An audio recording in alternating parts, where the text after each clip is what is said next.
Boa noite, pessoal. Como a gente estava falando aqui, né, nesse momentinho de entrada, estamos no nosso terceiro encontro do grupo Textos e Contextos na Educação. E já nos sentimos vitoriosos por estarmos aqui, né? Vitoriosas. São 3 semanas seguidas nos encontrando nas terças-feiras, às 8h30, para falar sobre educação e não apenas falar, mas falar com o objetivo de trocar e de transformar. E o texto dessa noite, para aqueles que conseguiram ler, é um texto que fala muito com o enigma da infância, que foi o texto que a gente trabalhou no nosso primeiro encontro. Ele também traz muito dessa visão do enigma que a criança traz em si, numa perspectiva da psicologia da educação. E aí, aqui comigo eu tenho Esther, que é psicóloga escolar, mestre em educação, tá fresquinha da academia, pesquisadora, e que trouxe para a gente essa seleção de textos impecável, assim, de verdade. Tem sido uma experiência muito boa, depois de anos aí na prática educacional, poder me reconectar com teorias, né? E vamos começar então a discutir esse texto de hoje, que é um texto muito bacana. Eu vou apresentar para a gente o slide que ajuda, é um roteiro até para a gente. Eu acho que a gente sempre falou com muita honestidade, tanto eu quanto a Esther, de que a gente não está aqui como alguém que sabe mais ou que veio ensinar, a gente está aqui como alguém que pegou um texto, estudou e veio aqui para trocar. Então, o slide também é o nosso roteiro, ele também é o nosso guia, e a gente conta com a participação de vocês para que a gente possa realmente alcançar o potencial desse encontro.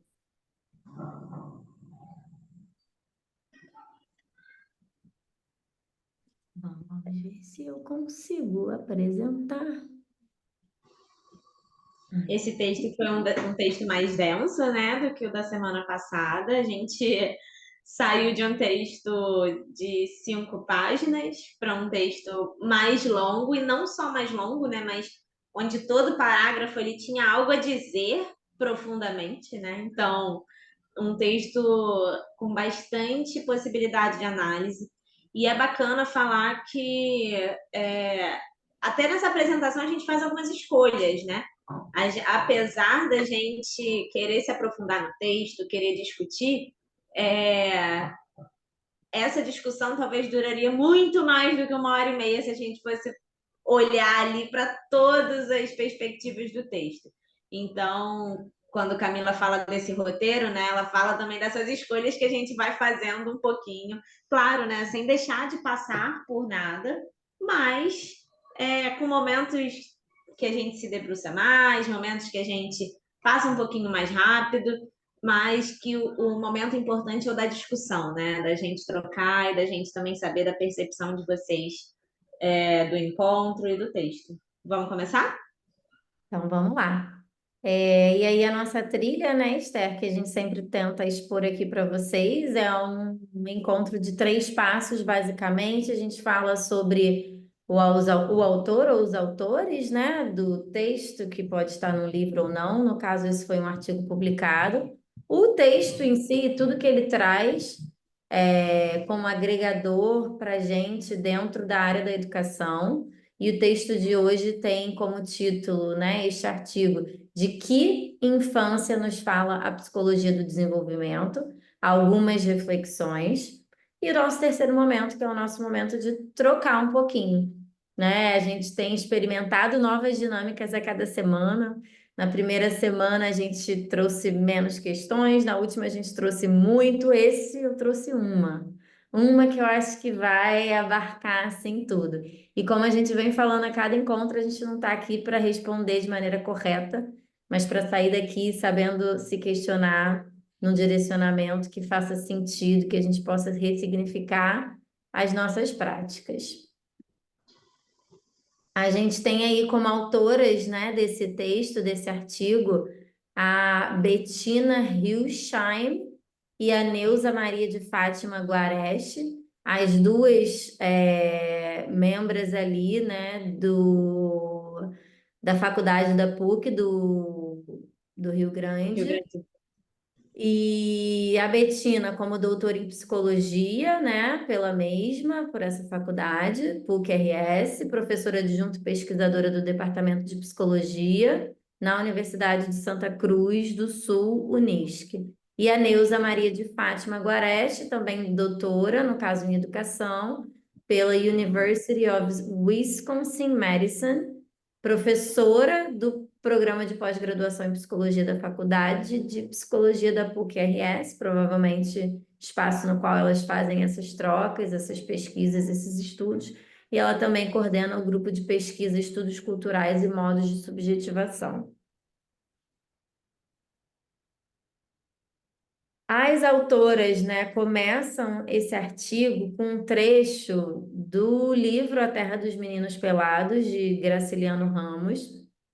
E eu comentei hoje com a Esther no nosso trabalho que eu achei muito interessante, porque na hora que eu li o trecho, eu me lembrei que eu li esse livro na escola em algum momento, provavelmente no ensino fundamental 2 ou ensino médio. Isso me deixou intrigada. O fato de eu lembrar do texto já me deixou muito intrigada, porque quem me conhece sabe que eu sou uma pessoa um pouco desmemoriada. Dá para me contar a mesma piada 2, 3 vezes e eu vou rir.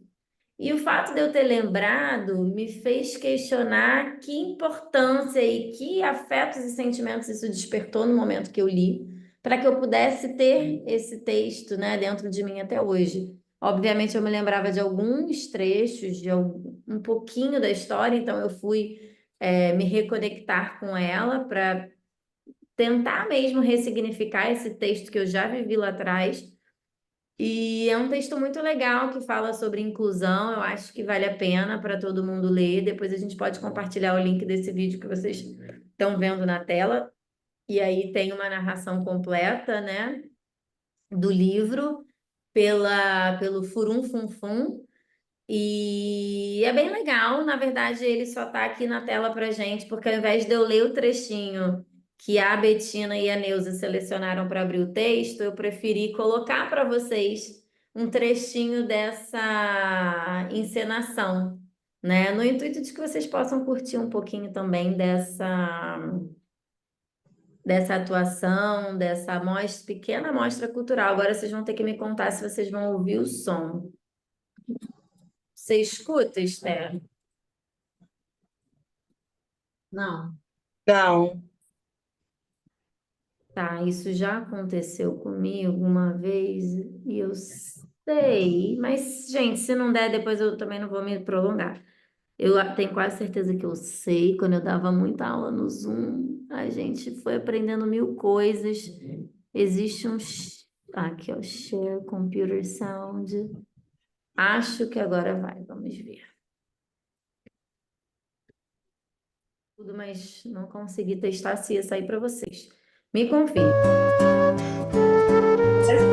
Saiu? Então agora eu vou rapidinho lá para o minuto 24.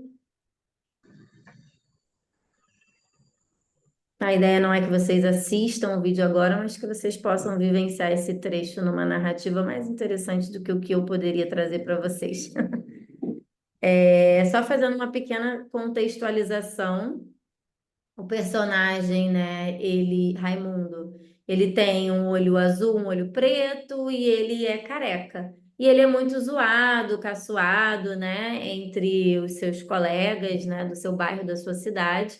E um dia ele volta para casa e ele começa a entrar no mundo da imaginação, no qual todas as pessoas nessa nova cidade é, são como ele, são todos carecas e todos têm um olho preto, né? No caso, é uma manchinha preta e um olho azul.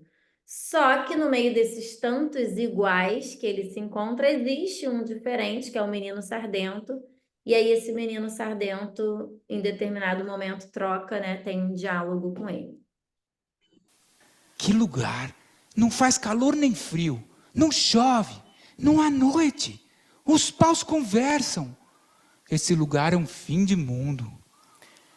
Então agora escute o meu projeto. Ah, sim, eu já ia me esquecendo. Então eu vou principiar. Olhe bem para minha cara. Oh, oh, oh, oh, oh. O que é que tem a sua cara? está cheia de manchas, não está? Para falar a verdade, está assim. É feia demais assim? Não é muito bonita, não. Também acho. Nem bonita, nem feia. Vá lá, nem bonita, nem feia. É uma cara. É uma cara assim. Eu tenho visto nas poças d'água. Pois bem, o meu projeto é este. Podíamos obrigar toda a gente a ter manchas no rosto. Para quê? Ué, ficava mais certo. Ficava tudo igual. Ah, não sei não, Sargento. Eles bolem com você por causa da sua cara pintada? Não bolem, são muito boas pessoas. Mas se tivesse manchas no rosto, seriam ainda melhores. Que besteira, Sargento. Então você acha o meu projeto ruim? Para falar com franqueza, eu acho. Não presta, não. Como é que você ia pintar esses meninos todos? Ficava mais certo. Ficava nada. Eles não deixam. Era bom que fosse tudo igual. Não, senhor, que a gente não é rapadura. E aí, Muito bom. assim, é muito bonitinho. Eu vou compartilhar o vídeo com vocês porque tem a narração completa, em torno de 30 minutos. Quem nunca conheceu a história vai ter a oportunidade de conhecer de uma forma até mais dinâmica, e quem já conheceu vai poder reviver. Mas eu acho que realmente a escolha delas foi muito inteligente, em trazer um texto tão clássico para falar sobre essa questão das diferenças e das igualdades, né? O Raimundo, ele buscava uma terra na qual ele pudesse ser igual para que ele não fosse caçoado. Mesmo nessa terra de iguais, ele encontra esse diferente e ele estranha quando esse diferente quer que todos sejam iguais, sendo que esse foi o desejo dele de início, né? Então, existem várias formas da gente analisar essa narrativa, e esse textinho, né, essa narrativa, ela vai introduzir muito bem a proposta do texto de Que Infância Nos Fala a Psicologia do Desenvolvimento, algumas reflexões. E já no iniciozinho do texto, elas, né, colocam ali, elas dão uma mini contextualizada sobre a infância e que logo em seguida elas vão esmiuçar mais. E aí elas colocam bem nítido, né, o objetivo do texto, que é problematizar a ideia de uma natureza infantil ou de uma categoria da infância no singular, né? Então ela já joga ali essa responsabilidade toda para o texto, né? De que a infância não é algo singular. Então, singular no sentido de único, né? Elas jogam ali esse objetivo do texto. É bem interessante que eu acho que todo mundo que passou pela faculdade de educação teve contato com esse texto do Rousseau, né, Emílio, ou da Educação, lá de 1762, e é um texto que contribuiu muito, né, para essa visão de infância. Na verdade, a gente sabe que historicamente, né, esse surgimento da infância, desse período da infância, é uma coisa que vai surgindo. Primeiro lá por conta dos avanços da medicina, né? E aí a gente começa a ter uma menor mortalidade infantil, e isso faz com que as crianças possam ser mais bem cuidadas, e que a expectativa até do pai, né, das pessoas sobre a vida daquela criança seja uma expectativa de algo mais duradouro. Além disso, tem também todo aquele processo de revolução industrial que vai trazer mudanças estruturais para as famílias e para essa percepção de infância, porque uma vez que as indústrias começam a surgir e que a gente passa, né, a sociedade passa a precisar de pessoas qualificadas para trabalhar nesses espaços, a gente começa a pensar na criança como um potente trabalhador. Alguém que tem potência para se tornar um funcionário, um trabalhador, e, portanto, que poderia ser capacitada desde cedo, né? Enfim, certamente existem outros fatores aí, se a gente for se adentrar nisso, existem vários contextos culturais e sociais ali do século XVIII, XIX, que foram trazendo esse conceito de infância, mas acho que esses são aí um dos principais pontos. E a partir daí que a gente começa a ver essa infância um pouco mais com um olhar de valorização. Eu acho que nesse período a gente poderia colocar, assim, no máximo, o termo valorização. E aí, é claro, elas vão evoluindo essa ideia, né? A infância passa a ser algo valorizado, ok, mas outras coisas vão acontecendo. Há já ali, nesse momento, uma contestação dessa infância enquanto algo natural e essa ideia de desconstruir esse natural. Então, elas trazem, né, esse surgimento da infância, e ao mesmo tempo elas já contestam um pouco como isso é visto. E aí eu gosto de trazer sempre alguns trechos principais do próprio texto, porque faltam-me palavras às vezes, de verdade, para colocar ideias de forma tão bem elaboradas, e aí eu acho que para quem não leu o texto é uma oportunidade de pegar parágrafos bem importantes como esse, né? Ora, dizer que a infância é o que é e enfatizar a existência de direitos inerentes supõe estabelecer um único modo de ser criança, desconsiderando as diferenças de gênero, classe social, raça, etnia, religião, nacionalidade, entre outras, né? E aí ignorar todos esses fatos faz com que a gente comece a pensar numa essência natural da infância, que na verdade não faria muito sentido, uma vez que a gente poderia pensar que, poxa, mas que infância? E aí, até quando a gente pensou nesse módulo, a gente teve o cuidado de denominá-lo infâncias e não infância. Então, a ideia desse módulo, a ideia desse mês que a gente traz, que a Esther, cuidadosamente na seleção desses textos, pensou, é que a gente pudesse começar um espaço de discussão sobre educação, mas que a gente partisse do princípio de entender o que é essa criança, quem é essa criança, quem ela não é, quem ela pode ser.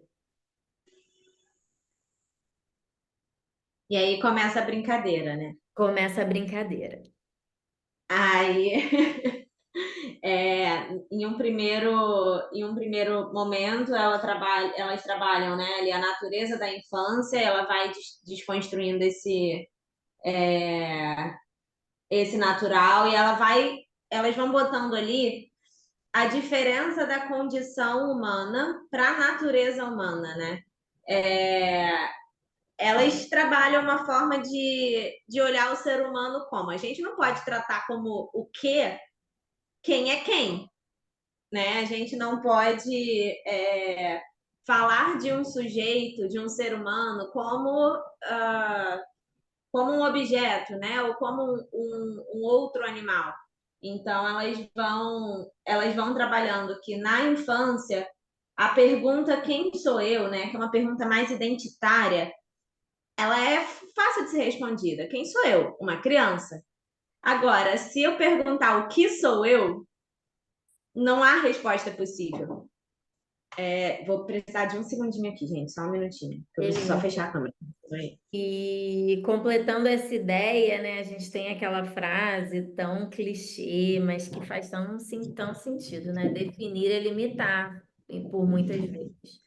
E a ideia desse texto é que a gente possa sair dessa limitação. Por isso que esse texto ele conversa muito com o texto do Enigma da Infância, né? Quem é essa criança, né? Quem sou eu posso dizer, uma criança, mas o que eu sou? O que é ser criança? E aí elas trazem a ideia de que isso não é passível de definição.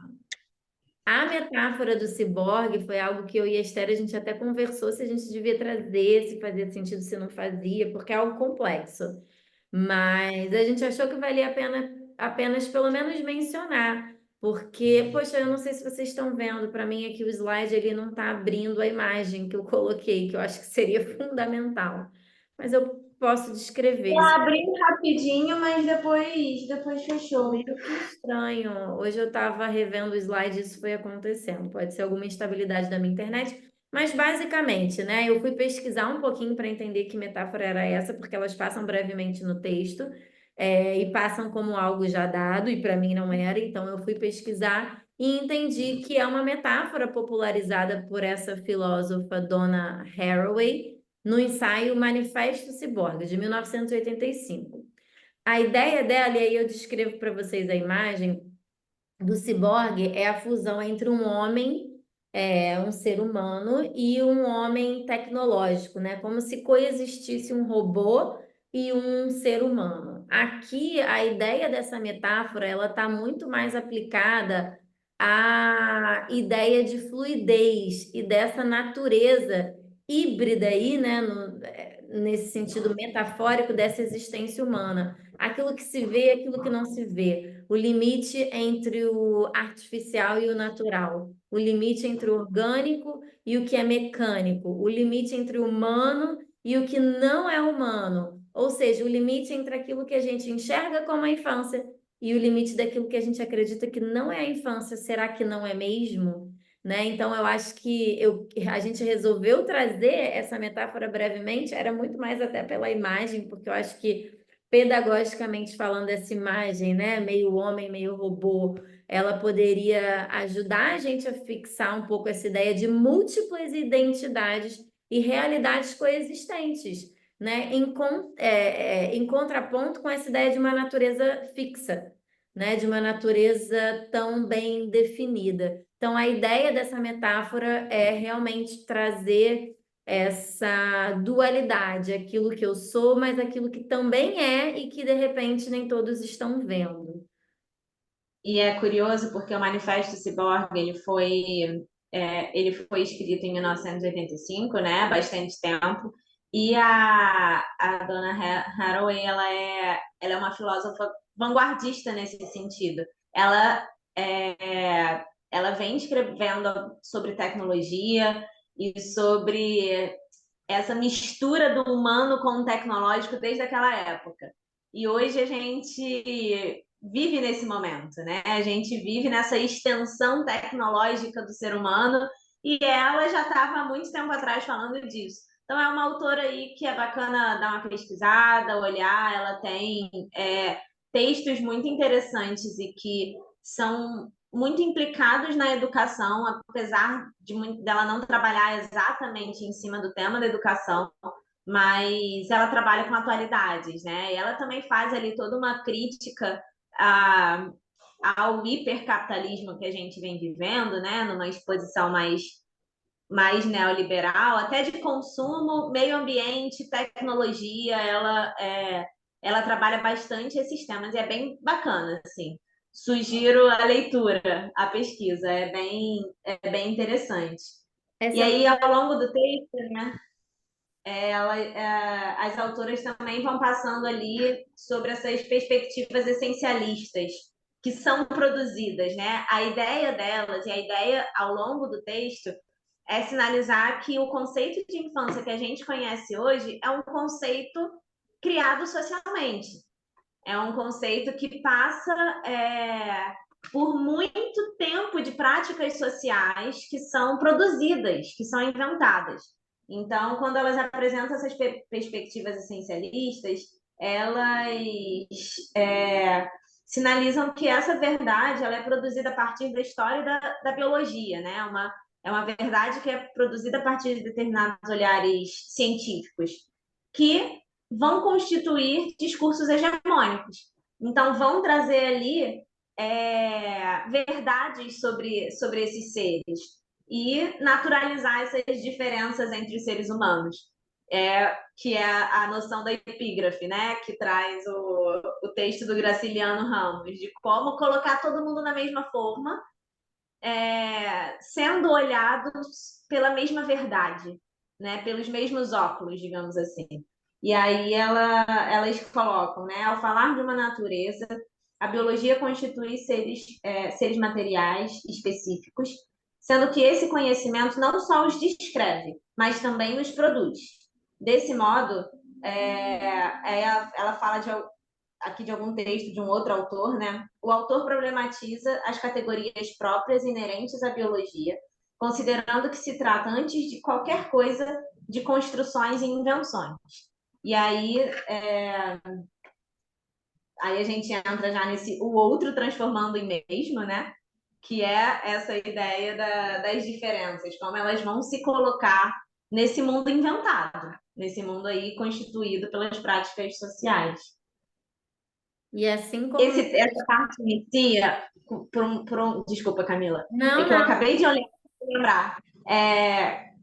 Essa parte ela começa com uma jogada muito interessante, né? E que é bacana da gente ter na nossa prática pedagógica. Que a identidade ela é um conceito relacional.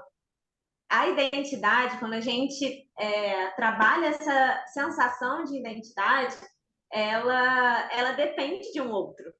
Porque para responder quem eu sou, eu preciso saber quem eu não sou. E isso é legal quando a gente olha para a infância. Às vezes a gente percebe muitas vontades das crianças e muitos desejos que são produzidos ali naquele meio social também. E às vezes para a criança se constituir também enquanto sujeito, e a gente sabe que isso dura a vida inteira, né? Eles nunca vão ser um sujeito consolidado, nós não somos, quem dirá eles, depende muito desse quem eu não sou também. Né? Então, a negação também é uma parte importante desse jogo de identidade. Então, aí é só um detalhezinho que... e essa identidade é marcada pela diferença também. Ela tem esse fator importante. E nesse subtítulo, né, aí, que está dentro do texto, o outro transformado em mesmo, ela traz essa ideia, ela retoma, na verdade, o que a gente trabalhou aqui no primeiro texto do Enigma da Infância, com a ideia de identidade e alteridade, que é exatamente o que você descreveu agora, né? Então, ele vem explorando essa noção de identidade como algo que se define em oposição ao outro.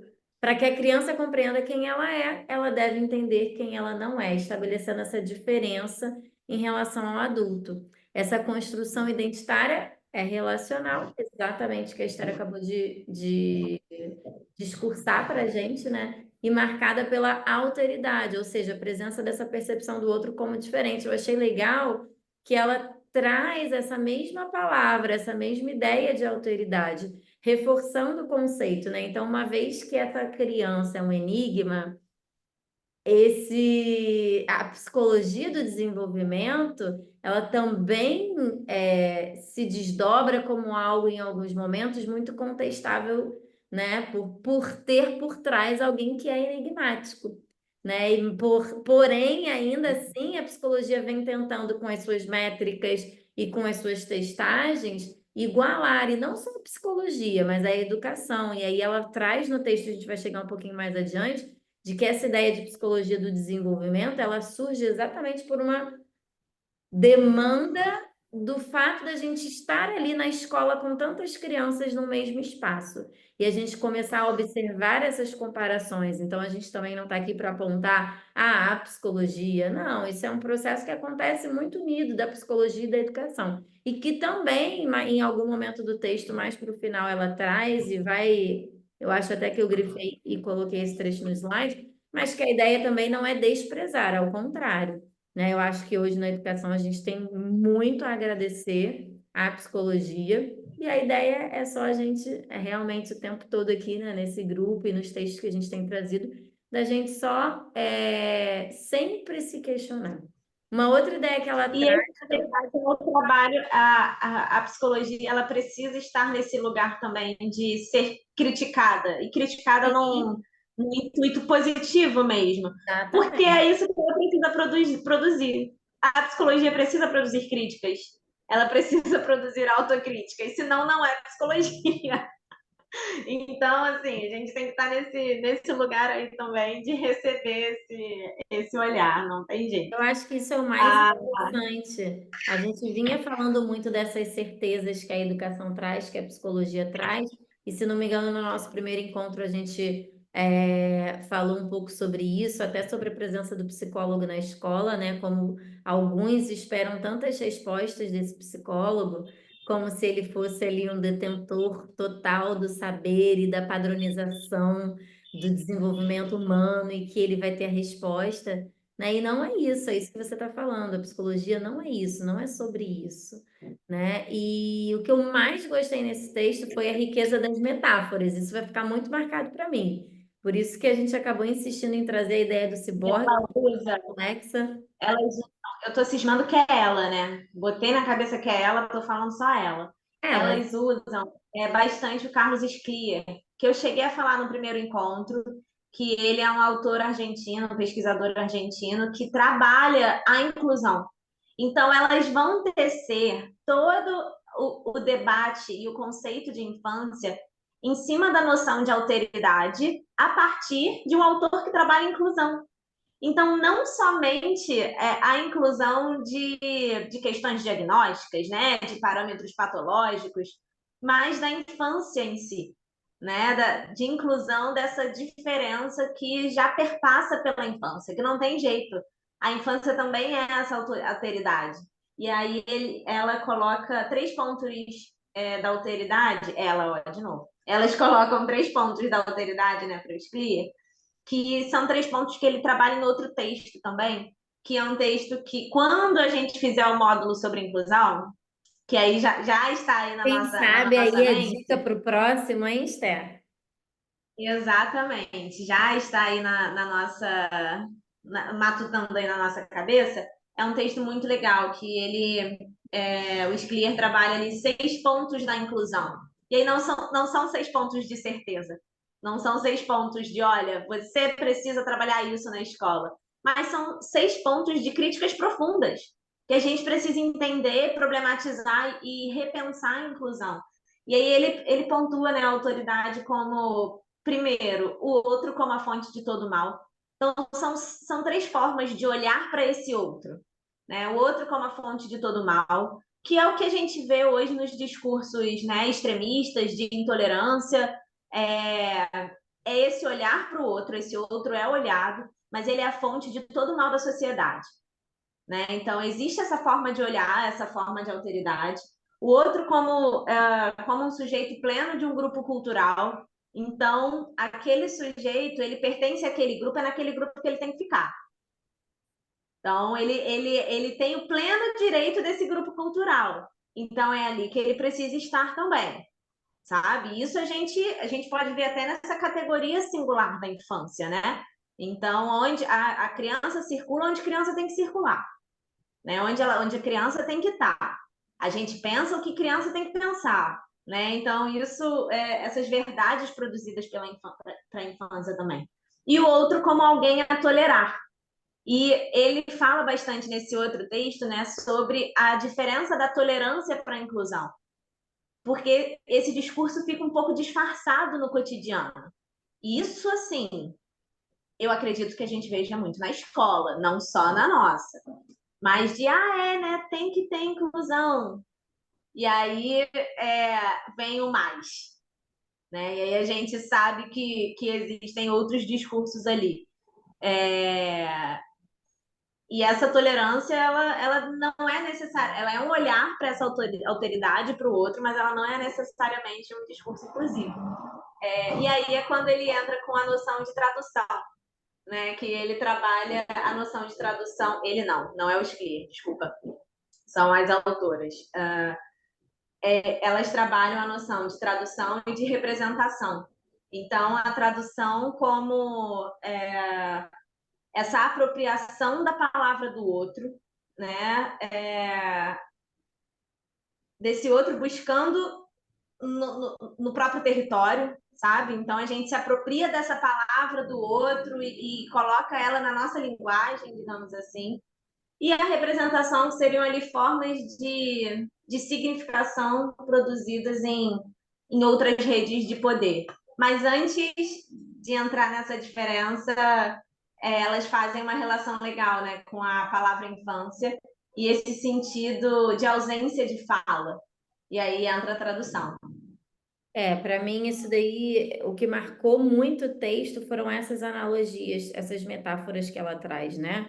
O ciborgue, a alteridade, a questão da tradução, essa ideia de traduzir e a relação com o termo infância significar algo, né, que se remete à ausência da fala, ou seja, a criança não tem fala porque, né, na verdade se a gente pensar, ela não tem fala ou eu que não compreendo essa fala, né? Eu não compreendo essa linguagem. Então, uma vez que eu não compreendo essa linguagem, o que que eu vou fazer? Eu vou traduzi-la. Eu vou tentar compreender, eu vou tentar me apropriar e eu vou igualar essa linguagem à minha linguagem para que o outro, como eu, o adulto, né, possa entender. E aí, a partir disso, essa tradução afirmando mais uma vez essa diferença entre adulto e criança. Então, traduzir tem esse sentido de adaptar, transportar para outro lugar essa ausência de fala, né, que a gente sabe que é com muitas aspas, porque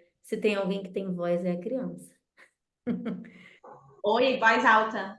A Voz- voz é alta. E nesse momento elas fazem duas perguntas bacanas, que é o que a gente vem falando aqui, né? Não é sobre as respostas, mas é sobre as perguntas. Quem traduz ou representa a infância? Como são representadas as crianças? Então, elas vão ali colocando também esse ponto. E aí é quando elas elencam ali os termos para nomear as crianças, que são termos, né? Elas falam de menores, tem outros termos que tem outros traz a ideia de baixinhos, baixinho e ela sempre essa justifica brincadeira estar, né? como uma representação de uma condição de menoridade, aonde o parâmetro é o adulto. Então, nós também nos colocamos nessa relação de alteridade como alguém que precisa falar sobre a infância, porque esse ser não tem voz, né? Ele tem essa ausência. E ser representado também de uma outra forma. Então, as crianças também são representadas como imaturas, né? E claro, assim, biologicamente a gente sabe que existe ali um desenvolvimento, mas elas são colocadas como quem não sabe, a gente que precisa, né, impor aquilo, e por aí vai. E aí elas colocam, né, a alteridade infantil não vem, portanto, confrontar, sacudir ou desacomodar o adulto, mas é assimilada a uma relação de diferença, ou seja, de assimetria e desigualdade. Então, essas relações de poder, elas estão também muito estabelecidas, né? E aí elas vão para as ideias de Santo Agostinho, Rousseau. E esse aí a gente passou rápido, né? A gente não estava. É outra metáfora. Eu não consegui não colocar todas essas metáforas no nosso debate, porque eu acho que marcam muito a ideia da criança, o primitivo e o louco, e a relação entre essa criança, esse primitivo e esse louco, como figuras que compartilham uma posição marginalizada na sociedade, uma posição estereotipada nessa cultura ocidental, pessoas que estão à margem da sociedade, que estão em estado de irracionalidade, e aí isso vai ser destrinchado aí com a ideia de Santo Agostinho, de Rousseau, essa ideia de de Descartes, perdão, e essa ideia de menor valor e capacidade dentro da sociedade. Então, achei que também foi uma outra. Eu acho que eu dou muita aula, né? Já dei mais, mas ainda dou. E o professor, toda vez que pensa no aluno, ele pensa em algo que possa ser muito visual. E elas trazem isso muito no texto. E apesar de, para mim, ter sido um texto muito difícil, é um texto, sem dúvida, da área da psicologia. Eu acho que a psicologia, ela traz textos mais filosóficos. Ela tem textos mais densos do que a pedagogia. Tem muita filosofia na pedagogia também, mas, assim... até como alguém que foi estudante de psicologia, eu sei que são áreas um pouco diferentes, né? A psicologia, ela se aproxima um pouco mais dessa área da saúde, ela traz uma complexidade nos seus materiais. E quando eu li, a todo momento eu era confrontada. O que me trazia para uma posição de conforto na leitura do texto eram as metáforas, a metáfora do ciborgue, da tradução, e agora, né, nessa altura do texto, ela menciona a criança, o primitivo e o louco. Então, eu acho que mais uma vez, uma oportunidade da gente questionar, porque se a gente fala que a criança é primitiva, isso assusta a gente. Ou se a gente fala que a criança é louca, comparar a criança com o louco, como assim? Mas se a gente for analisar na nossa postura de adulto e na nossa relação, a gente está tratando ela como primitiva, alguém que ainda precisa se desenvolver, alguém como louco, alguém que precisa ser orientado, alguém que precisa ser guiado o tempo inteiro. E não que não precise um pouco, né? Que é aquilo que a gente traz. também, mas que a gente possa questionar isso, essa posição nossa de supremacia e superioridade que precisa ser ressignificada. No meu TCC, né, no meu trabalho de conclusão de curso, eu escrevi sobre as escolhas profissionais de juventudes periféricas, né, de jovens que ali não tinham alternativas para escolher. Então, como essas escolhas eram produzidas?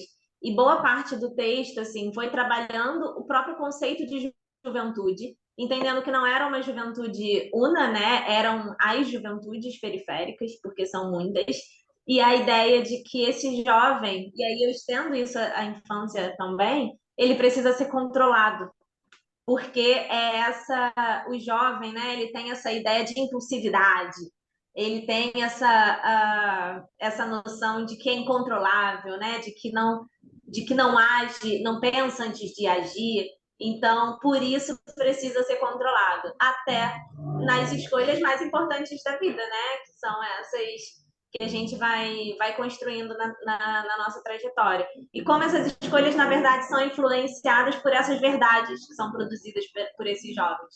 E, enfim, por todo o marketing também que existe em volta do que esses jovens precisam fazer, enfim, mas só viajei aqui, mas para falar um pouquinho de como essa noção também influencia outros trabalhos, né, com juventudes também. E aí elas falam, né, da diferença de perspectiva de Santo Agostinho e Descartes para Rousseau. Então, Descartes e Santo Agostinho, Santo Agostinho olha para as crianças, né, como a fonte de todo mal ali, como algo que precisa ser até dentro de uma perspectiva cristã, né, algo que precisa ser curado. Não, curado não é a palavra, mas que precisa ser Transformado, alguém que carrega o pecado em si, que precisa ser transformado. isso. Precisa ser salvo, né? De alguma forma. E Descartes como uma fase desprovida de razão.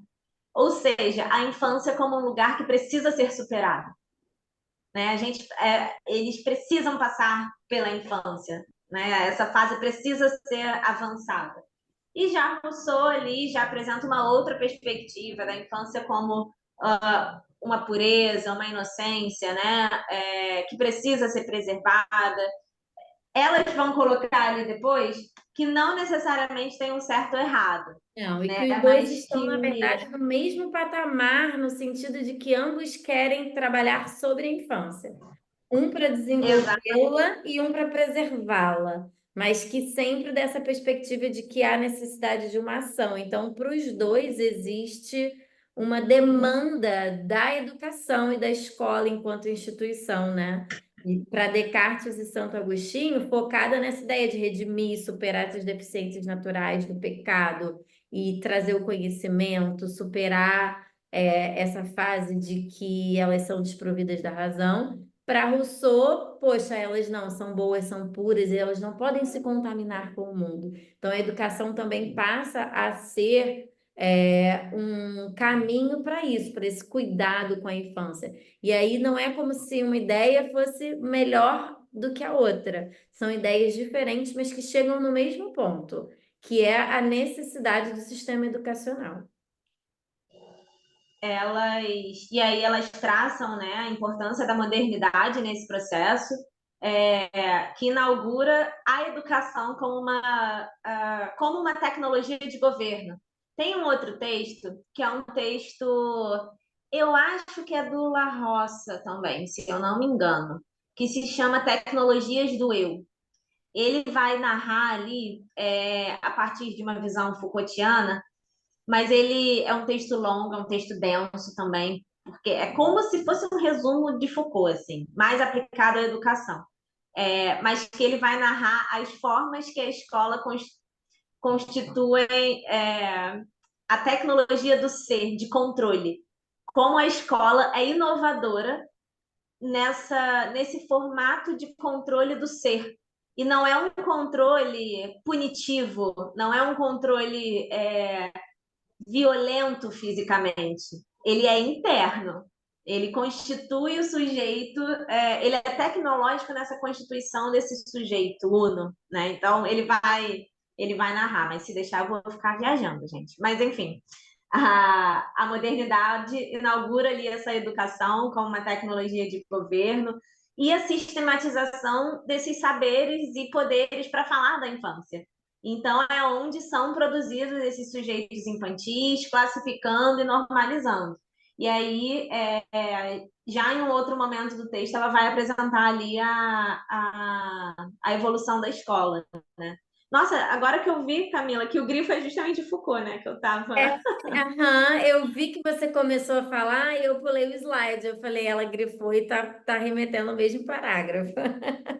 É que sem É combinar a exatamente gente combina, isso. né, Esther? Uhum. Isso aqui é espontâneo, gente. Ninguém sabe que aqui é só no ao vivo mesmo, até porque a gente mal tem tempo para ler o texto e desenvolver essas ideias e preparar o slide. E assim, a gente nem combina quem vai falar o quê. Chega aqui, a coisa flui. E só dá para fazer assim, porque se a gente precisasse de mais que isso, não ia sair, né? Então, nesse caso, antes feito que perfeito. E aí é o que você falou, né? Porque Isso a tudo troca é boa todo dia, gente. A troca é é, boa todo dia. A gente quis estender um pouquinho, a gente quis aumentar. E aí, nessa ideia, né, nesse caminho da ideia de infância, né, com a visão desses pensadores importantes, e aí a demanda da educação, dos processos educacionais e do surgimento dessa escola, vem também com tudo isso uma necessidade de produzir saberes sobre essa infância.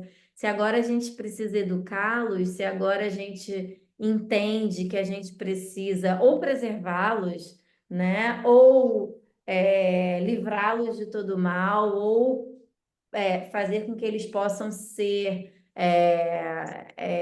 seres que possuem a razão, que alcançam a razão, o conhecimento, a gente precisa de uma escola. E se a gente precisa de uma escola, se a gente precisa de um processo educacional, a gente precisa produzir saberes sobre esse ser outro, né? Essa alteridade, para que a gente possa fazer algo direito e responsável. E até aí também tudo bem, a gente está aqui nessa mesma proposta, tentando discutir e rediscutir teorias para que a nossa prática seja responsável, né? E é essa a ideia principal do texto, né? Da gente questionar um pouco. E aí eu grifei esse trecho que na verdade não é delas, mas que elas citam, né? De Castro. O processo de escolarização da infância trouxe consigo a infância sob medida, num duplo sentido. Em primeiro lugar, a revelação de uma infância segundo os cânones do saber especializado, alinhada dentro desse balizamento psicométrico relativo às habilidades e aptidões, ou seja, uma infância especificada no seu trajeto, né? Por onde todo mundo vai passar. E, em segundo lugar, uma infância cujo trajeto estava especificamente prescrito e explicitado, onde algumas sequências seriam melhores do que outras, né? Enfim, uma infância normatizada. Então, é aquilo da gente entender, poxa, qual o melhor jeito de criar, qual é o melhor caminho, qual é a melhor escola? É a bilíngue, não é? É a construtivista ou não é? Então, é pensar primeiro qual o trajeto da infância e qual é a medida dessa infância e por onde todos passam, e também, ao mesmo tempo, por onde todos devem passar para que eles possam desenvolver suas potencialidades máximas. E aí o texto Elas vão menciona. citando, Oi? elas vão citando uma narração ali da evolução da escola, né?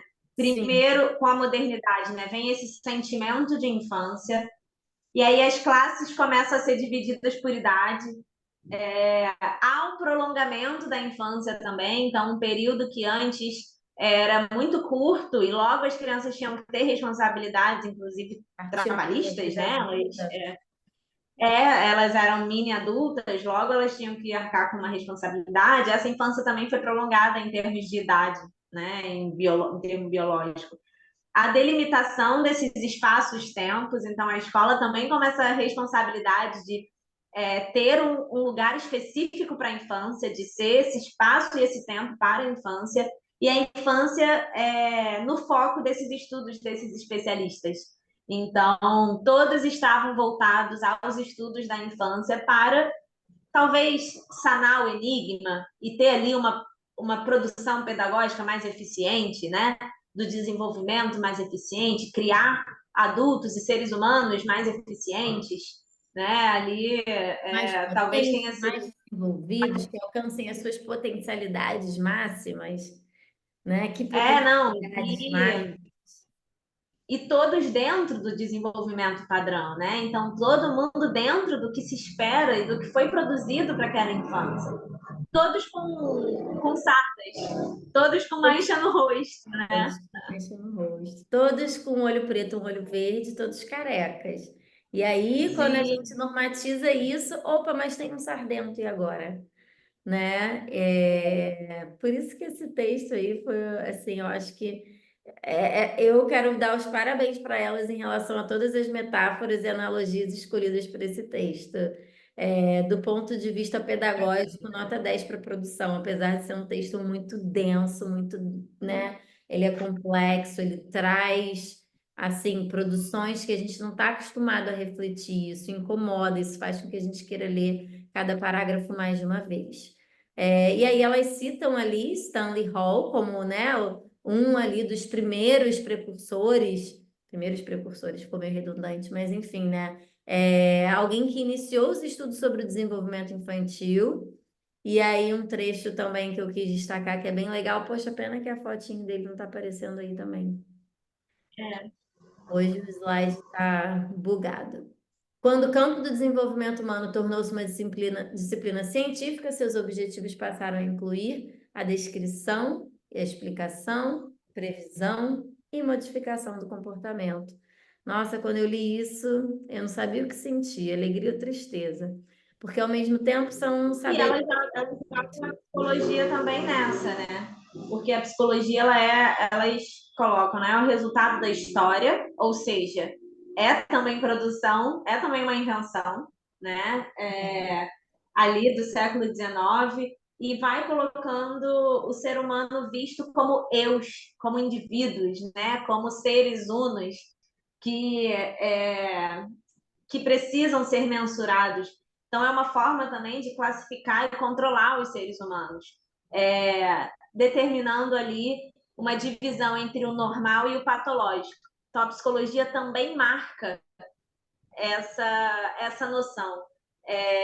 E é engraçado, um dos primeiros textos que a gente lê na faculdade de psicologia é um texto chamado Normal e o Patológico. Eu esqueci o nome do autor agora, tá, gente? Me escapou.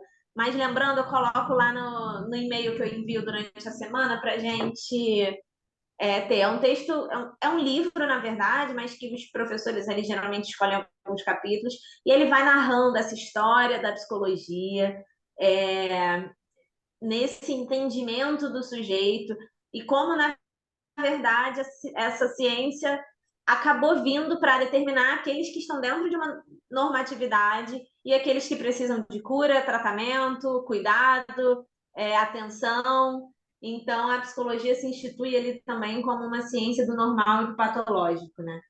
E elas colocam os regimes de verdades estabelecidos pelos saberes dos especialistas sobre a criança, forjam os critérios que delimitam o que é ser criança. Então, é nessa psicologia, na psicologia do desenvolvimento, que essas verdades são produzidas e determinam ali o que é ser criança, né? O que deve ser criança. Eu diminui... Estamos sem o slide? Não, eu diminuí aí só para poder mostrar rapidinho que você falou do normal e do patológico, só para você não ficar devendo. A gente já mata agora. Obrigada. George Canguilhem. E assim, ó, essa é a Canguilhem, isso. Ah, como eu ouvi sobre esse nome na faculdade, meu Deus do céu. Canguilhem, isso aí. Isso aí.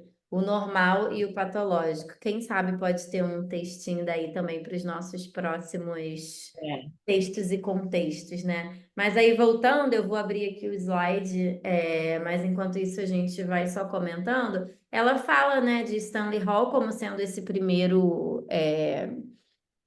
responsável por estudar essa psicologia do desenvolvimento, e aí na hora eu parei para pensar um pouco também sobre autores muito significativos ali no campo da pedagogia mesmo, né? Se a gente for pensar o próprio Piaget, ele estuda os estágios de desenvolvimento, O Vygotsky, ele também traz a importância, né, desse social no desenvolvimento, a zona de desenvolvimento proximal, aonde eu posso estimular essa criança. E veja bem, gente, por favor, maravilhosos, estão todos na caixinha de, né, na malinha de ferramentas de todo pedagogo, onde deveriam estar mesmo, porque aqueles que dispensarem esses estudos, assim, seriam tolos, né?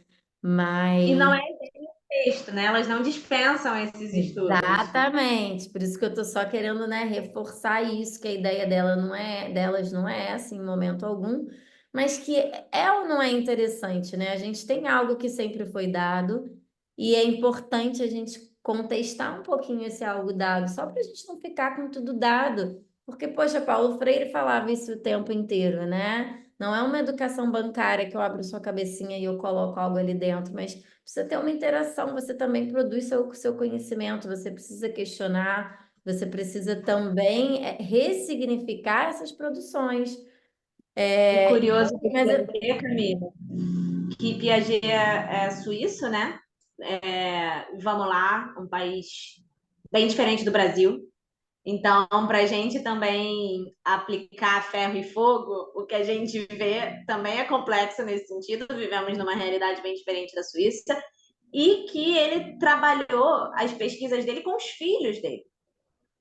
Então, é um ambiente extremamente controlado ali, que também imagino que tenha gerado diversas questões familiares, né, e individuais desses sujeitos, mas que também, sabe, e tem uma ali das suas coisas que elas questões. questionam é isso, né? Que sujeito que foram pegos, que sujeitos foram, né, escolhidos para que se fizesse essa observação? Normalmente, sujeitos de uma família estruturada, da classe ali da burguesia. E aí ela fala também, por exemplo, de Freud, que foi, sem dúvida, alguém que contribuiu muito para a educação também, para a psicologia infantil, para a psicologia do desenvolvimento, mas que na época, né, construindo a sua teoria ali edípica que se fala, né? Uhum.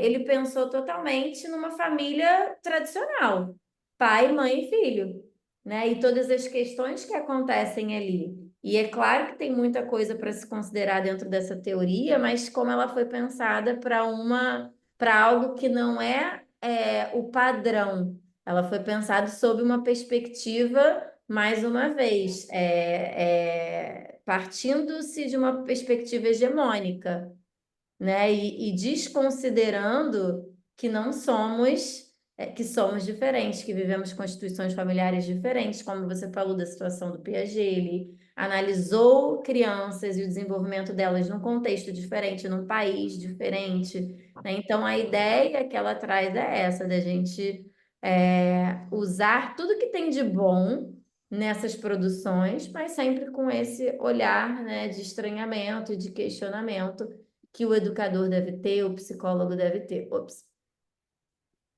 E aí, para fechar mesmo essa ideia e a gente poder encerrar um pouco essa parte de apresentação, ela traz um pouco essa questão, né? Por que é ordem versus caos, normal versus anormal, isto versus aquilo? E aí ela traz essa fala do Scliar, Carlos Scliar, que você já mencionou várias vezes, e que quando eu li eu pensei, Esther já falou pra caramba dele, lá na escola, sempre menciona. E foi alguém que, assim, muito mais da área da psicologia, eu não tive contato na minha faculdade de educação, mas já gostava de conversar com você sobre ele, e vi ele aqui e reconheci um pouco dessa teoria que você já trazia para a gente discutir, né? Faz-se necessário uma inversão, a questão não está no anormal e na anormalidade, mas é o normal e a normalidade que devem ser problematizados. E aí, um último, acho que esse é o último grifo, assim, para a gente começar a conversar um pouquinho. Não se trata assim, né? E aí, reforçando aquilo, né? E que a gente disse que não é para desprezar de forma alguma, imagina quem seríamos nós para desprezar tantas produções magníficas no campo da psicologia do desenvolvimento, da educação. Então, não se trata, assim, de questionar os discursos da psicologia no sentido de mostrá-los falsos, mas problematizá-los. As teorias não revelam ou descobrem o desenvolvimento infantil, o qual já estaria dado, mas suas teorizações são invenções, as quais produzem discursos que instituem formas normais e anormais de desenvolvimento. Dessa maneira, a problematização dos discursos psicológicos sobre a criança possibilita que outras formas de compreensão do mundo e de infância possam ser engendradas. E a ideia, gente, não é que a gente pare de olhar os marcos do desenvolvimento. Porque eu sei que isso é importante na escola. A gente olha para as crianças dentro dessas marcas, mas a ideia é que essas marcas não sejam o nosso único olhar para as crianças. Que a gente consiga olhar para as crianças para além dessas marcas e enxergar nessa normalidade barra não normalidade formas de ser criança. E que a escola seja um espaço para que isso possa ser experimentado da melhor forma. Então, é claro que a gente vai continuar, talvez, pedindo aquele acompanhamento que a gente acha que pode ser importante. É claro que a gente vai olhar para as crianças dentro da lógica ainda, né, desses marcos. A gente não quer romper 100% com isso, porque a gente sabe que isso é uma ferramenta que a gente utiliza no nosso trabalho. Mas que esse não seja nosso único olhar, né? Que a gente consiga enxergar mais do que isso. E elas, inclusive, não concluem, né, o texto. O último capítulo ali é sem concluir, para a gente ter a ideia de não encerramento do debate mesmo. Para que esse debate seja aumentado, né? Para que a gente discuta mais isso nesses grupos, para que a gente produza, inclusive, mais artigos e que a gente produza cientificamente cada vez mais para que as crianças tenham mais possibilidades, né, dentro dessas teorias. E aí elas terminam, né? Quem sabe possamos pensar mais no plural do que no singular. E aí eu abro aí para gente discutir. Hoje estamos só as guerreiras, né? Conversar sem concluir, né? Como elas concluem o texto, ao invés de vir com aquele trechinho conclusão, foi o sem concluir, porque a ideia não é concluir. E aí, gente, como a Esther falou, só os sobreviventes. Como a psicologia do desenvolvimento contribui para a educação e como podemos, na nossa prática, reconhecer e valorizar as múltiplas infâncias em vez de seguir essa visão universalizante. Quem gostaria de comentar um pouquinho, pode ser por escrito, pode ser falando, para a gente poder trocar um pouquinho e poder, né, se complementar mesmo. Eu já falei demais, estou cansada. Oi, então lá vou eu, que eu sou falante também. Oba! Na verdade, eu estava fazendo movimentações aqui enquanto escutava vocês, por isso que eu até fecho a câmera, porque, né, Claro. mas tô atenta e conectada o tempo todo. Eu fiquei pensando muito, assim, diante de tudo que a gente tem e dos estudos, e aí trazendo, né, todos esses nomes, assim, esses grandes nomes realmente, Piaget, Vygotsky, eu fiquei pensando muito dessa infância do futuro, assim, desse lugar de infância no futuro. Porque a gente, assim, beleza, a gente tem esse perfil de idade média, de mini adultos, e aí depois a gente, né, dentro da modernidade, que passa a entender o lugar da criança, o lugar da infância, e como um ser que precisa ser escutado, precisa ser validado e, acima de tudo, precisa ser estudado, e a gente começa essa produção de saberes sobre a infância.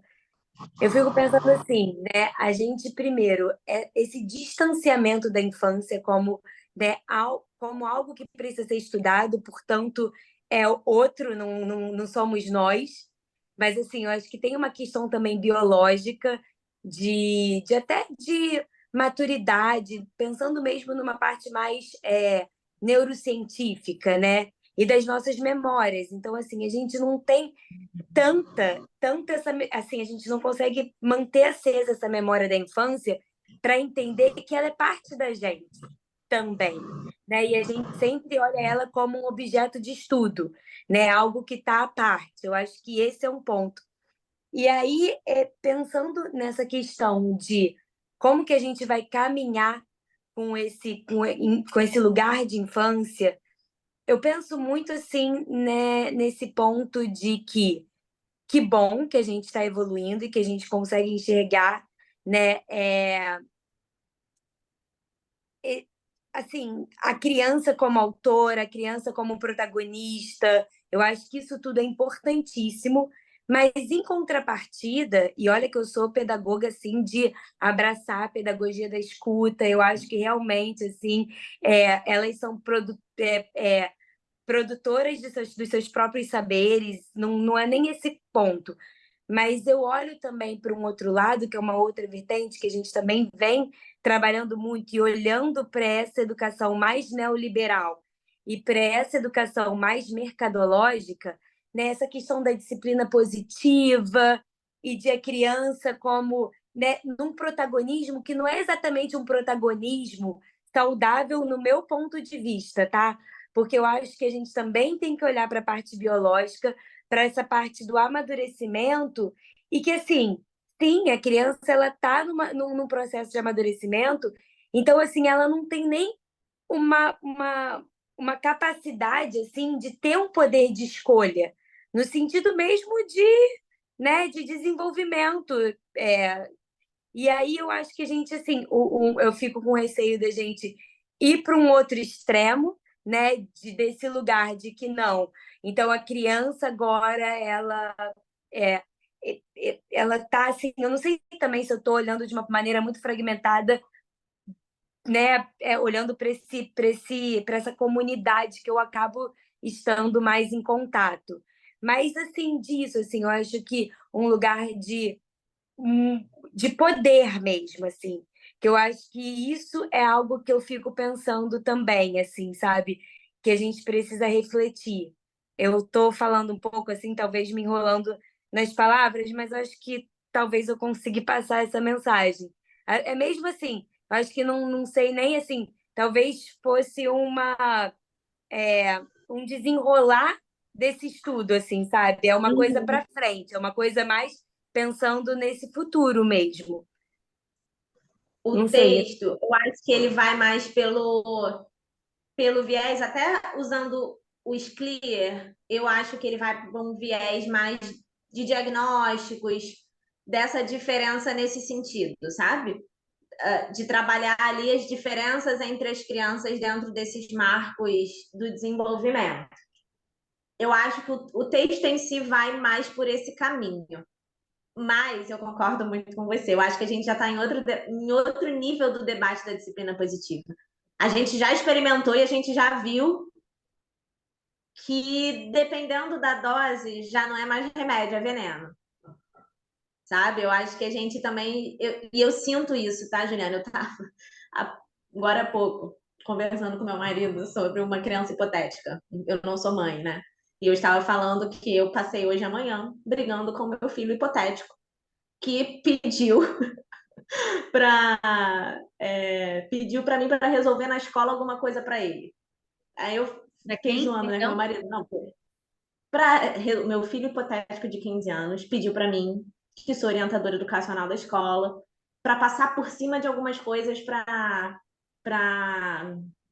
resolver coisas para ele, porque não fez o dever. Porque isso a gente recebe cotidianamente. Eu não sei, Juliana, a idade que você trabalha, eu acho que é elementary, né? mas Ou ela educação tem infantil. gente grande em casa, né, Ju? Mas Gente grande. Eu ironizei, tá, gente? Eu não sei se vocês pegaram, então.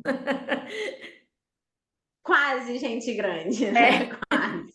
Não, e o que que é gente grande, né? Eu tô fazendo só uma De, brincadeira com o termo baixinho, né? Que a gente comentou, de mas famílias chegarem na escola, e eu tenho certeza que essa não é uma realidade só nossa, tá? Mas de famílias chegarem na escola cobrindo situações que as crianças não conseguiram arcar com as suas responsabilidades, por exemplo. E aí fazer daquilo um embate né? E de, enfim, sinalizar que ali estava tudo certo e dar esse poder mesmo.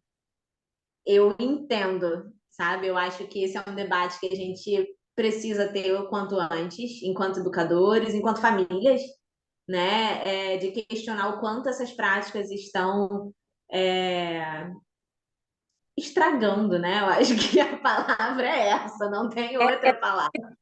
quando a gente pensa nessas duas até, enfim, nomenclaturas, assim, que ela fala, né, da identidade e da alteridade, né? E os adultos se colocam, quando se colocam, assim, em um papel de alteridade na relação com a criança, eu olho para, assim, para onde, não sei, assim, é uma coisa muito de talvez de projeção e de uma perspectiva também, que não é de todo mundo, né? Mas eu olho para isso e eu vejo um pouco esse papel se revertendo, sabe? E que eu acho que não é saudável nenhum dos dois lados. Então, assim, enquanto educadores, assim, a gente também pensar nessa reflexão, né? Em qual é assim o equilíbrio disso, né? Para que a gente não vá de um extremo ao outro, sabe? Assim, eu acho que é algo mesmo de reflexão, não é um ponto exatamente de texto, mas que da forma mesmo como a gente vê caminhar e essas relações aos poucos, assim, uma mudança de ordem e assim, não é uma ordem também, essa ordem prévia também não é uma ordem saudável, eu acho que não existe esse lugar. Eu acho que tem o lugar da da criança protagonista, sim, da criança que constrói o seu próprio saber, da criança que precisa ser escutada, é, ao mesmo tempo de uma criança que está amadurecendo biologicamente, né? Que assim, se a gente for pensar em neurociência, que é um cérebro que ele só aos 20 anos que vai ser considerado, né, algo assim, Amadurecer. amadurecido efetivamente. Então, assim, até que ponto a gente vai dando também um poder que essa própria criança não tem como lidar com ele, né? E aí a gente vai, acho que assim, revertendo uma coisa que não sei, assim, é uma coisa que de fato eu estou falando, brainstorming aqui com vocês. Eu não tenho nenhum pensamento sobre isso, mas eu acho que como a gente está aqui, eu estou dentro dessa reflexão mesmo, sabe? A ideia é essa, porque o texto aqui para gente, ele é um pretexto para a gente falar sobre aquilo que realmente importa no nosso dia a dia. O texto, ele vem para trazer um embasamento e startar essas discussões. Isso que você está falando é muito importante. E até, assim, eu confesso que enquanto eu li o texto, eu me martirizei um pouco, porque eu sou enquanto a posição de coordenadora é um cargo que eu exerço, por muitas vezes eu preciso chamar famílias para falar, olha, com todas as palavras mais doces do mundo, o seu filho está muito atípico. Esse comportamento não está dentro da normalidade. Não são com essas palavras que eu falo, mas é exatamente isso que eu digo. E eu tenho crianças que estão precisando ser olhadas por conta disso. E olha que cilada, porque aí eu começo a ler, e eu penso, caramba, em que momento eu não estou respeitando essa diferença? E aí, poxa, o meu respiro foi no final do texto, quando é porque elas chulaparam o texto inteiro, para nos dois últimos parágrafos falarem para a gente, mas, gente, não é para descartar nada, não, tá? É tudo muito bom, é tudo maravilhoso, mas só tenham um olhar, né, que possa ser inclusivo, e aí elas trazem os clear, né, que a gente não vai, poxa, só porque essa criança ela tá um pouco desenquadrada dessa normalidade, é para eu olhar para ela com um olhar de rejeição ou com um olhar de que necessariamente a todo custo, na velocidade da luz, ela precisa se transformar em alguém que coube no modelo que eu tinha para ela, né, que coube na roupa que eu tinha para ela vestir. A ideia ali, até no final, quando eu coloquei ali no slide, eu até já tinha fechado, mas quando eu coloquei a pergunta, e a primeira pergunta que eu pensei era: como podemos, na prática, reconhecer e valorizar essas múltiplas infâncias e transcender essa versão universalizante?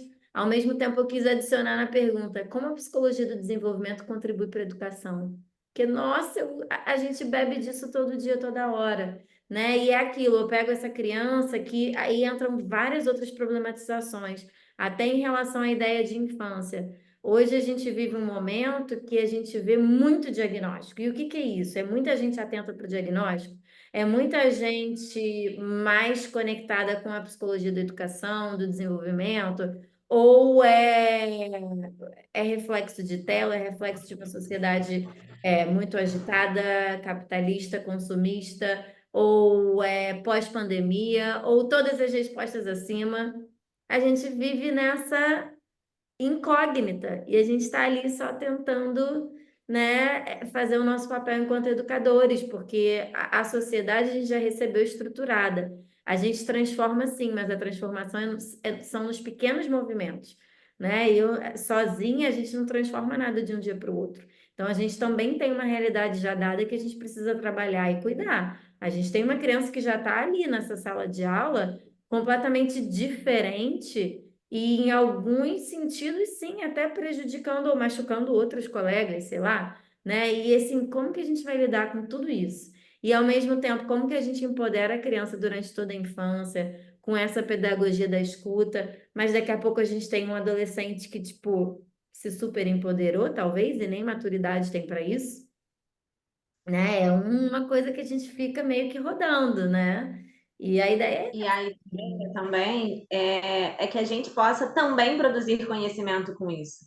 Porque eu acho que talvez uma crítica sutil que o texto faz e que os outros textos também vêm fazendo é que o que pensa a escola não necessariamente é alguém que está na escola. Né? Então, todos esses autores da psicologia do desenvolvimento não são também educadores, não são pessoas que vivem o chão da escola que a gente vive. Então, a gente também precisa cultivar espaços como esse aqui para que a gente produza conhecimento, para que a gente consiga falar, enquanto escola, o que a gente precisa, sabe? Qual a psicologia do desenvolvimento que serve para a gente, né? Quais são as teorias que a gente vai abraçar e que a gente vai precisar cultivar. Eu tenho tido, assim, grandes queixas em relação à psicologia positiva, ó, à disciplina positiva. Eu acho que por muito tempo, assim, a gente usou dela como uma estratégia para romper as violências que a nossa geração passou. E que bom que a gente rompeu. A gente precisou desse momento. Mas, assim, as próprias origens delas, né, elas vêm também da psicologia positiva, que é uma ideia inventada também, né, de que é só você criar as possibilidades que elas vão estar ali. É só você querer ser feliz, que tá tudo certo, que você vai conseguir. E na teoria a prática é outra. A gente vivencia, é isso que a Camila falou, um capitalismo acelerado, né? E que produz desejos nessas crianças e que produz. A gente tem crianças pequenas de educação infantil que já querem o lápis, né? Daquele jeito, que já querem aquilo daquela marca. E isso é intenso, e isso produz sujeitos. Né? Então, a gente quer produzir uma disciplina positiva e que, ok, a gente pode usar a teoria para a gente criar novas possibilidades, sabe? A gente pode usar Piaget para a gente na escola criar novas possibilidades. A gente pode pegar Vygotsky, jogar na escola e, enquanto educadores, enquanto psicólogos escolares, vamos lá. Então, o que a gente vai produzir para a gente conseguir criar novas possibilidades para essas crianças, sejam elas dentro de uma normalidade ou não? O que a gente vai fazer com isso, sabe? Eu acho que talvez seja a nossa tarefa, assim, e é desafiador mesmo, assim. A gente precisa se colocar também, já que a gente está nesse campo de batalha, a gente também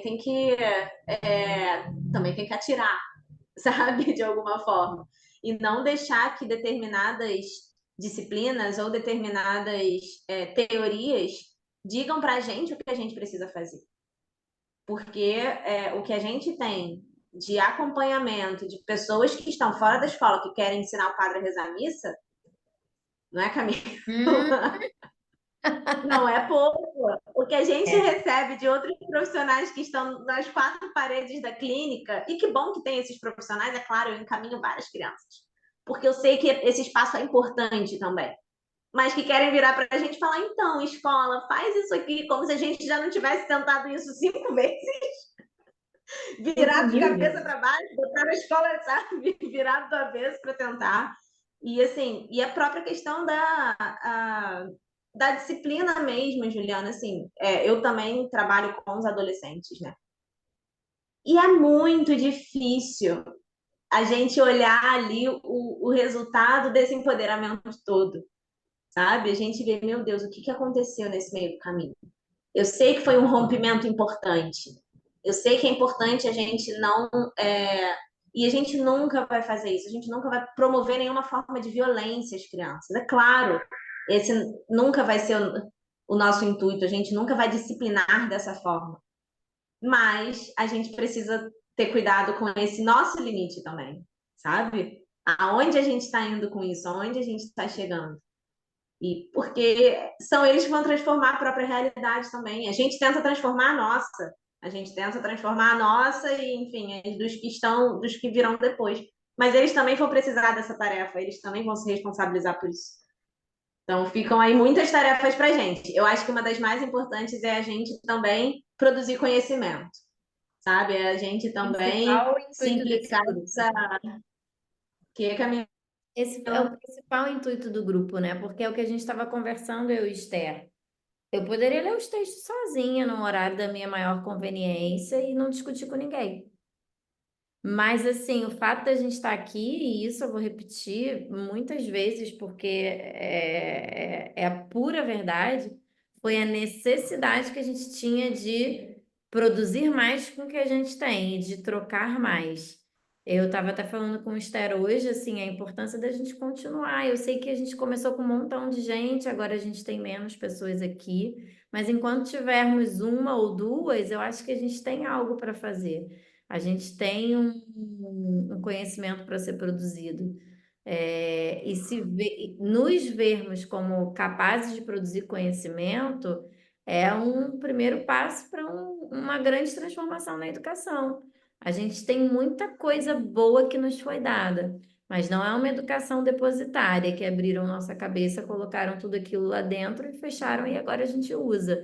É uma sociedade que se transforma, então é um conhecimento que precisa se transformar também.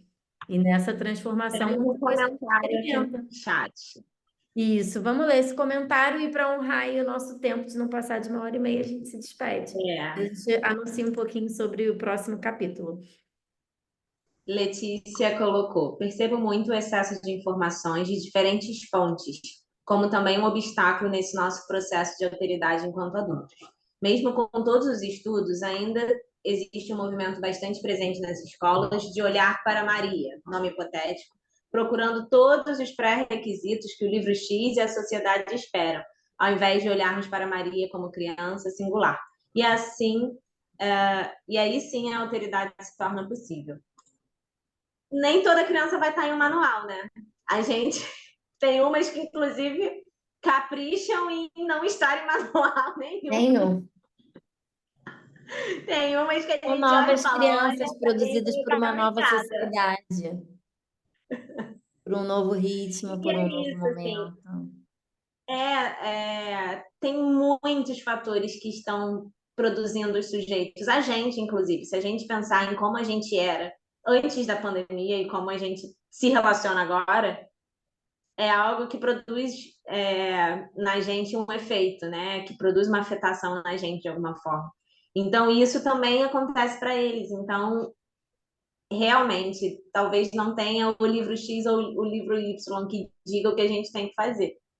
A gente, por vezes, até a nossa intuição também vale a pena levar em conta, tá? A gente sabe que ali na experiência da escola, a gente aprende muita coisa que não necessariamente está dentro de um livro e que a gente precisa ir vivendo. E, assim, utilizar os livros também como guias, né? Eles podem não dizer 100% a verdade da Maria, mas eles podem ajudar a gente a ter um norte ali, por onde ir, pegar outras referências, né? Olhar para outras filosofias. A gente tem o marco da filosofia ocidental, mas a gente tem, poxa, filosofias orientais, filosofias africanas, filosofias latino-americanas, né, de povos originários, assim, a gente tem muitas referências para olhar. E que por muito tempo a gente olhou só para algumas. Então, mesmo em teoria, tem outras teorias que a gente pode mergulhar, sabe? Também. Então, se talvez um homem branco europeu suíço que aplicou testes nas suas crianças, nos seus filhos, hoje já, beleza, posso usar muita coisa dele, mas talvez não abraça a Maria, aquela criança. Poxa, deixa eu procurar o que outros autores estão produzindo também. E assim, para a gente encerrar, tá? Que estamos pontualmente às 10 horas. Na minha qualificação do mestrado, eu recebi uma bronca da minha banca, que foi: você está usando só teóricos antigos. Todo mundo já falou disso que você está falando. Busca os seus contemporâneos. Busca a sua colega na UERJ fazendo pesquisa, que está pesquisando também sobre isso. Busca aquela outra autora da USP, sabe? Então, eu recebi essa bronca, mas eu abracei ela, assim, também, que eu falei, caramba, é verdade. Metade do meu texto já tem 15 pessoas que escreveram a mesma coisa que eu. Porque eu não vou procurar nessas pessoas que, poxa, estão pesquisando no mesmo tempo histórico que eu, estão vivendo a escola no mesmo tempo histórico que eu. Por que eu também não vou procurar nessas ferramentas, nessas pessoas mais contemporâneas, né? E eu tenho certeza que talvez outro pesquisador também olhou para minha pesquisa e falou: caramba, olha, faz sentido isso aqui, e assim a gente vai produzindo ciência. Então, também é importante a gente seguir nesse caminho científico, né? Dessa forma. E são conhecimentos Agradeço. complementares, né? Não é um em detrimento do outro. Eu acho que a gente vai complementando esses saberes, assim, a gente vai acrescentando, e é isso mesmo, gente. Obrigada, viu? A gente Foi agradece. Obrigada pela participação, Ju. Eu vou encerrar o recording.